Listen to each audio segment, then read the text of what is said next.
How to create email templates on Outlook. Hello everyone, welcome to our channel. Let's see how we can do it.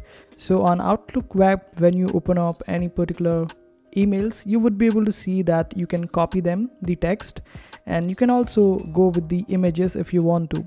Then select the option of message over here on the top. After that, under these options, go till the very end, and right over here the three dots will be there. It will be for more options. Simply click on it. Then earlier there used to be an option for the my templates, but it is not there now. So what you can do is that you can save it as a draft and utilize that particular draft whenever you want to send that particular mail, or you want to use that particular info in that particular mail. And this is the only way right now, and they have removed the template section from here. Maybe in future they will add up, so we will update a video about it.